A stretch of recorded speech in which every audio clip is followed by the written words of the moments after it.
is significant. Why? 32 years today, we walked down the aisle. Even though he was an hour late. You got cold feet? I did. Plus, the night prior, my bachelor's party with the fellas. And What happened at the bachelor party? I've learned in life some things you need to take to the graveyard. Oh, come on. When I met him, he told me, you're my starter, but I got other ones on the bench. I want the women to know out there, I didn't know Jesus. And I was preconditioned to think this way because my mother divorced my father for infidelity. And I'd always thought if you could just forgive him, our family would stay together. A couple months after we got married, he looked at me and said, I never had fun. Literally, he backslid for 5 years. One of his girlfriends came to my job to confront me because she found out about me. And I had to be like, chick, I'm the wife. But once I knew who I was, I realized, oh, the enemy's after him. So I began to pray for him, not for my husband, but as a soul. I can remember before she had this encounter with God, I would come home 2-3 days later, my clothes would be bleached. Yeah. Now I'm coming home 2-3 days later, and she's like, what do you want for dinner? And I finally prayed the prayer, Lord, do whatever it takes to save him. I was working for the police department as a dispatcher. I got a call of an armed robbery in process. We pulled the car over, arrested them, and it was him. He was in jail for 3 days. Day 3, God said, Lord, if you get me out of this, I'll serve you. 3 seconds later, they said, still roll up. So when I got out in the parking lot, I looked at my dad. I said, I'm ready to be a preacher.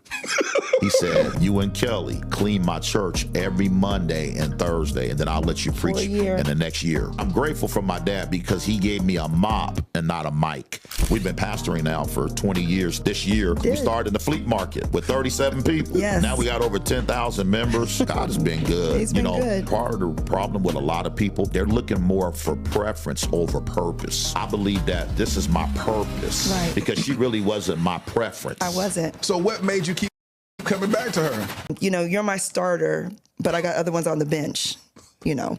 And, you know, what else would you tell me, baby? That you my point guard. Yes. And that you love me. But I like them. Right. So I was in a relationship that I was okay with that as long as I was first. Mm-hmm. And there's a reason for that. I want, you know, the women to know out there, I didn't know Jesus. I didn't, you know who I was. What'd you say, babe? I had no value. No, you had no value. You had no worth. You did not know who you were. He said you didn't know your self-worth. Right. And I'm 17. Yeah, you know, of course. So I'm a teenager. And I was preconditioned to think this way because my mother divorced my father for infidelity. And I'd always thought if you could just forgive him, our family would stay together. Oh, that's deep. So that was not a deal breaker for me, as long as I knew about it. Now, he knows if I found out about it, we'd have a problem. But if he told you in advance, you'd be okay. Yeah. So if he said, hey, listen, tomorrow I got this little shorty lined up. I'm going to go run through and I'm going to smash it. I'll see you the next day. Well, he would never say that. It was usually after the fact. Yeah. Hey, I had a hiccup last night. Just heads up. Yeah. You know. Yeah. A hiccup. You were saying after the fact? Right. As long as he confessed Sure. prior from you finding out, you said that's cool. Yeah. That's okay. In fact, before he married me, he's like, I don't know if I'll ever be faithful. And I said, that's okay. So I walked down the aisle knowing I was marrying his worst, meaning that if he were to do something, the worst would be him stepping out. And then in your marriage, were y'all faced with that? Yes. Absolutely. How soon? Oh, from the gate.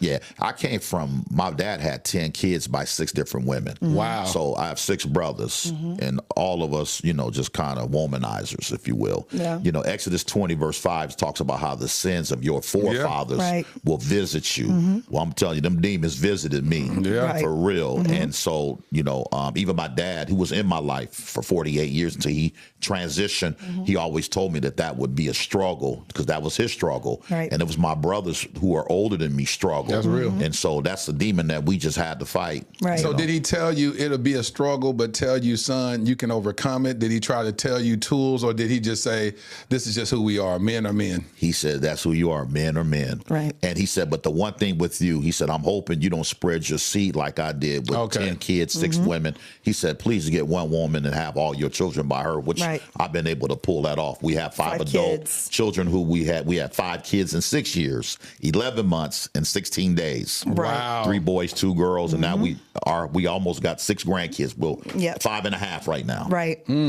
So we're in that season now. Yeah. So you felt like you still honored your father's request by not spreading your seed Right. amongst everybody. That's right. Right. But you succumb to the ideology that, hey, men just can't be faithful. That part. You know, it's interesting. I was out shooting craps one night at this place, and illegal place. And so while I'm shooting dice, this young lady was with me. It wasn't her. No. And one of the gentlemen, he said, "Hey, man, is your dad Alonzo still?" I said, "Yeah."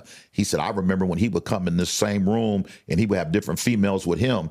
And to me, that was a flex. I'm like, that's what's up.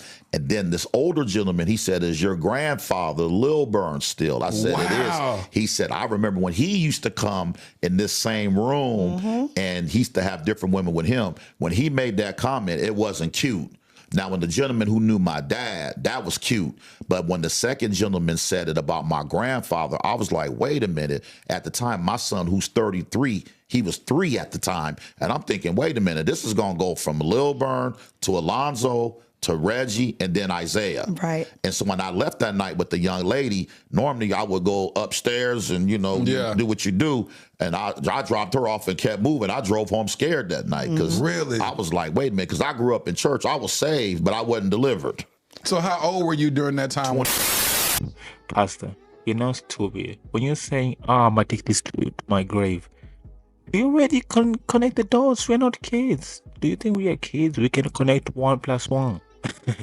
What? We already know what you did at the bachelor party. And how dare you say, you're going to take that to the grave and go ahead and embarrass your wife in front of the world? Saying that you could have taken this shit to the grave too. Like, what common sense are you using? Like, what?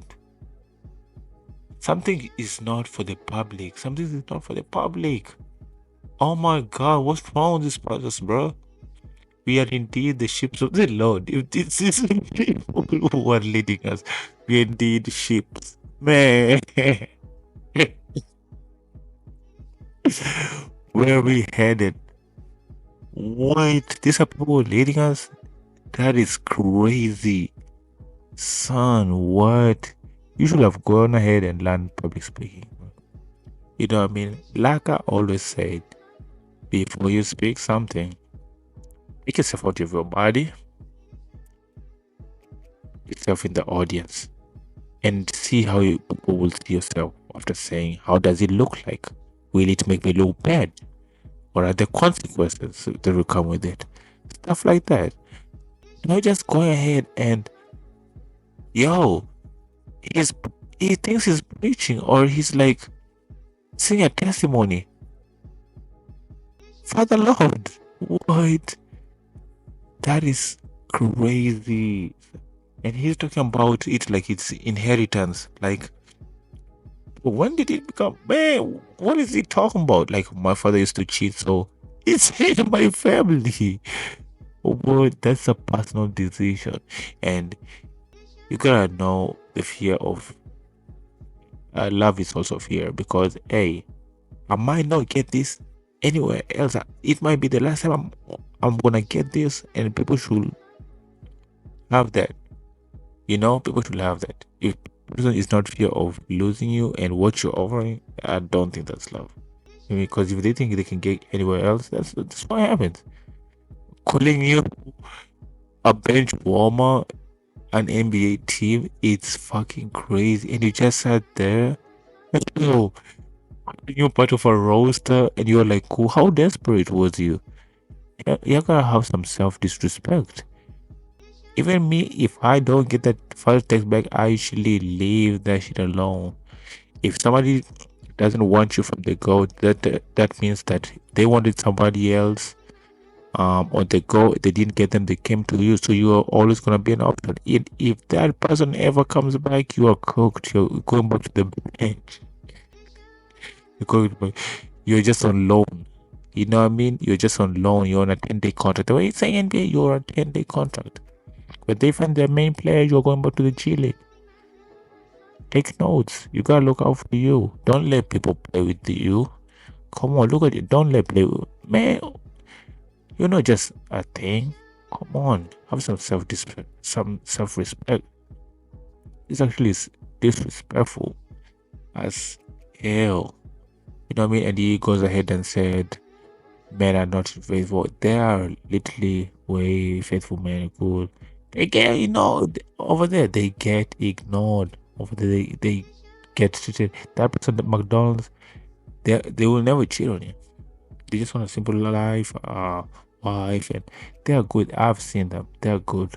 But the world is so fucked up right now. People call them the nice people, the nice boys. That's like, they're there, but you have to treat them like shit. And then they go ahead and they flip the whole script and they, call men dogs. These are dogs, alright? They're good dogs, house dogs. You have to treat them like shit, throw them away, kick them, blah, blah. They become wolves. Oh, yeah. They bite your ass in life later. You see? Shit, what goes around comes back around. Yeah, treat them like shit, and yeah, they come back and bite your ass. So, hey, this is actually crazy. Some things you don't address. Yeah. Some things are just for the house. Don't humiliate your partner on the public like this. God damn, this was hard. Tell me what chat think, man.